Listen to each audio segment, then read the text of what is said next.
Hello friends, welcome back to my channel. അപ്പോൾ നമ്മൾ ഈ ഒരു ഷാളിലാണ് ഇന്ന് വർക്ക് ചെയ്യാൻ പോകുന്നത്.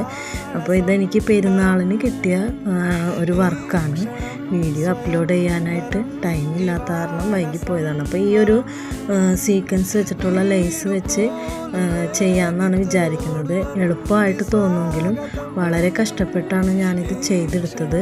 മണിക്കൂറുകളോളം എടുത്തിട്ടാണ് കേട്ടോ ഓരോ ഫ്ലവറും ഞാൻ സ്റ്റിച്ച് ചെയ്തത്. എന്ന് വെച്ചാൽ ഓർഗൻസ മെറ്റീരിയൽ ആയതുകൊണ്ട് സീക്വൻസും തെന്നിപ്പോവും, മെറ്റീരിയലും തെന്നിപ്പോവും. അങ്ങനെ വളരെ പാടുവെച്ച് പതിയെയാണ് ഞാനിത് സ്റ്റിച്ച് ചെയ്തെടുത്തത്. എന്തായാലും ഫൈനൽ ലുക്കിൽ ഭയങ്കര കസ്റ്റമർ ഹാപ്പിയാണ്. ഇതിൻ്റെ കൂടെ സ്റ്റോൺസും വെച്ച് പിടിപ്പിച്ചിട്ടുണ്ട്, ആ ഫ്ലവേഴ്സൊക്കെ വലുതായതുകൊണ്ട് തന്നെ. അപ്പോൾ ഇതാണ് ഷാളിൻ്റെ ഫൈനൽ ലുക്ക്. എല്ലാവർക്കും ഇഷ്ടപ്പെട്ടാലൊന്ന് ലൈക്ക് ചെയ്യാനും ഷെയർ ചെയ്യാനും മറക്കല്ലേ.